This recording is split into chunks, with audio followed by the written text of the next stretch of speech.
Welcome back. You've probably heard the word thrown around a million times to describe, say, a terrible date, a nightmare boss, or some overly confident celebrity. Narcissist.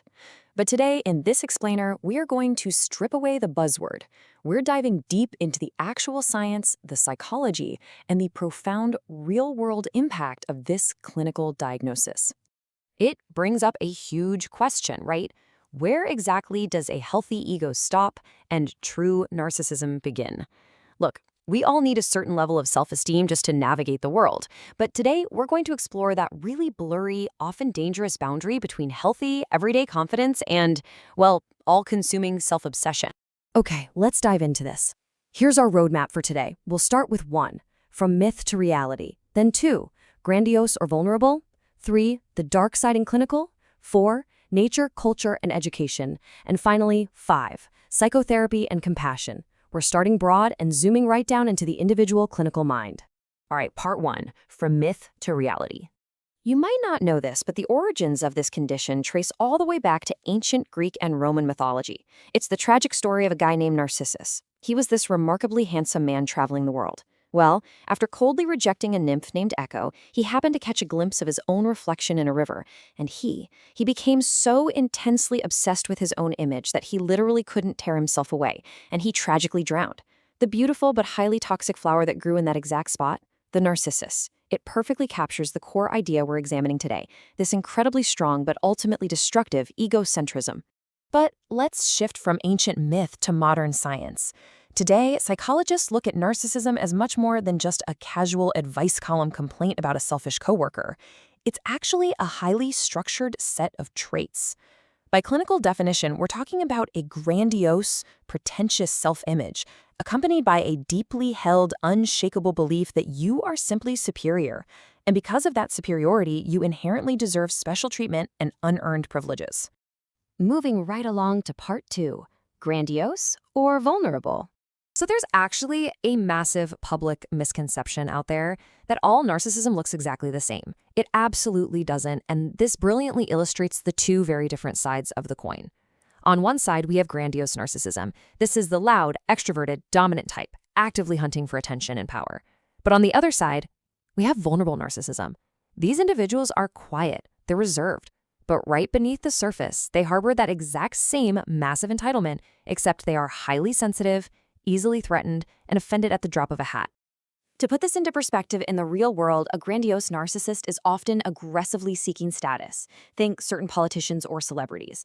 And look, to be totally clear, striving for leadership is absolutely not inherently narcissistic.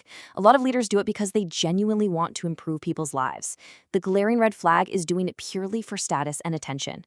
Now, on the flip side, a vulnerable narcissist might sit quietly, harboring this deep, intense bitterness when they feel unrecognized. They'll lash out defensively the absolute second their inflated view of themselves is challenged. Which brings us to a really crucial section, part 3, the dark side and clinical. There's a quote that really hits the nail on the head here. It's like a disease where the sufferers feel fine, but the people around them suffer. Over the long haul, the dark side of this always reveals itself. We see narcissistic leaders making incredibly risky, completely dishonest decisions. And on a personal level, relationships are just systematically destroyed by extreme selfishness, lying, and infidelity.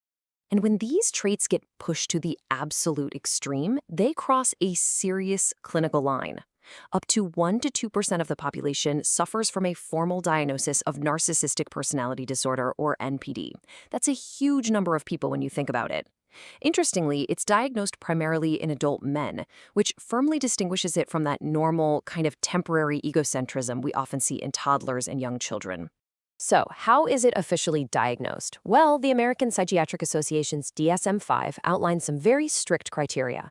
To be formally diagnosed with NPD, a person has to show a consistently grandiose view of themselves, severe difficulties experiencing any real empathy for others, a pervasive, inescapable sense of entitlement, and a relentless, just endless, need for admiration and attention. But what actually elevates these traits into a full-blown personality disorder is that they completely hijack a person's life and cause profound collateral damage. Imagine, for a second, using your own spouse or even your child not as a human being to love and care for, but merely as a tool, just a prop to feed your own ego. Or picture someone aggressively rejecting perfectly valid, constructive feedback from the exact people trying to help them. This right here is exactly why this clinical boundary matters so much. The damage is deep, and it's incredibly painful for everyone caught in the crossfire. All right, let's pivot a bit to part 4, nature, culture, and education. Let's look at where this actually comes from.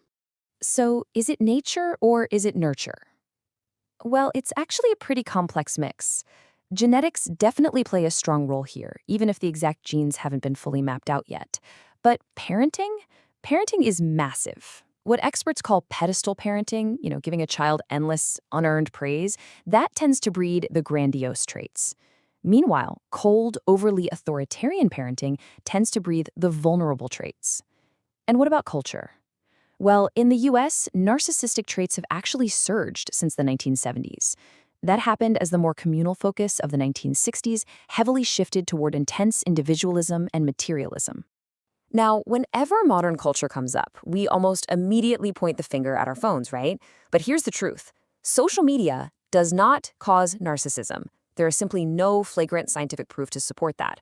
So the crucial point is this. What social media actually does is provide an incredibly convenient megaphone.